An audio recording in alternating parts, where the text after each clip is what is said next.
Hi, I'm Laura and welcome to Muse and Schmooze.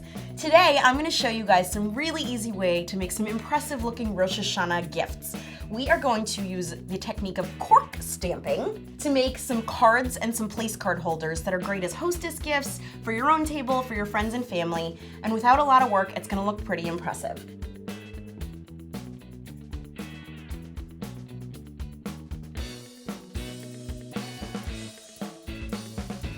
So I have a whole bunch of corks here, and they're all different sizes and shapes.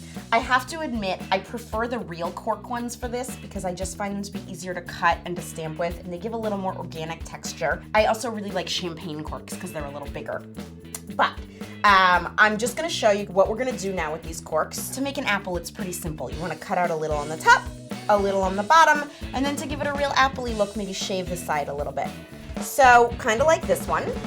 I'm going to take another cork, and then I'm going to draw at the top, kind of like a little sweetheart nick just to give it a little appliness, and then a little bit at the bottom, not too big, but just like a little indent. And then it's a little too round on the sides to look like a real apple, so I just kind of shave a little bit off the side there, and a little bit off that side. Aside from this one, I have a few more that I've drawn on here, and I'm going to get to the cutting. So I think I'll start with these two guys. Now, I have found the easiest way to do this is to start by cutting maybe like 2/8 of an inch, like about 1/4 of an inch down onto the cork, just in. So I'm gonna lay it on the table and I'm gonna push the blade into the cork, just all the way around, not to cut off the whole top, but just so that when I now cut from the top, that's already gonna be loose and ready to go.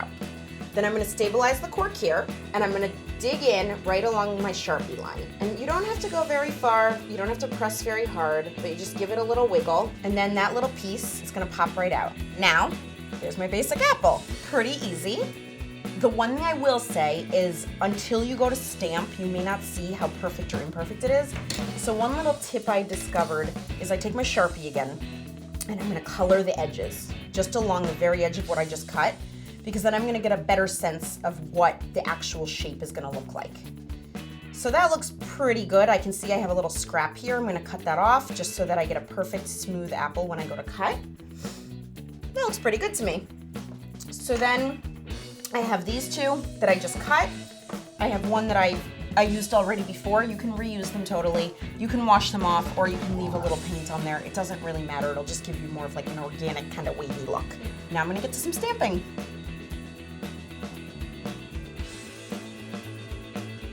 So for the black card, I'm gonna start with some yellow, and I'm gonna load up my paintbrush, and I'm just gonna gently paint onto the apple.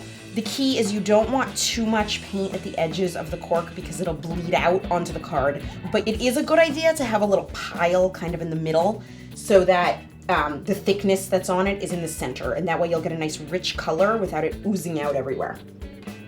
So I'm gonna take my cork, and I'm gonna press it down smoothly and evenly onto the card. And before I lift it, I gotta rock it around a little, up, down, side to side, because I wanna make sure that it gets all the parts. And as you can see, there's some little holes in there.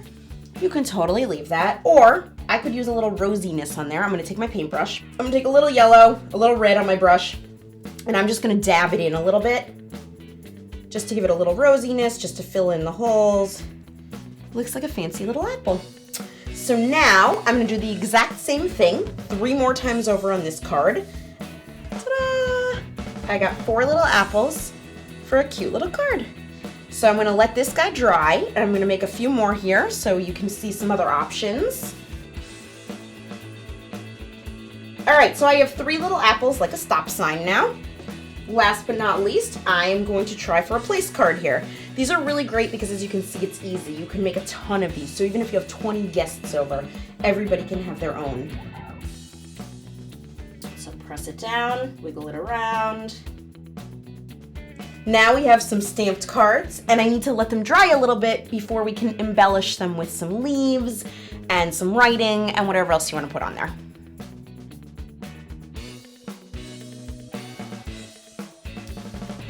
It almost doesn't matter what you use as long as you can cut a leaf shape out and glue it down. And then I like to put it on an angle just so that it gives it a real apple-y look. You can also use puffy paint. I'm going to start from the bottom right at the tip of the apple, and I'm just gonna bring it right up. And it makes a puffy little leaf. And now, of course, I wanna write something. You can write Happy New Year, a Sweet New Year, Shana Tova,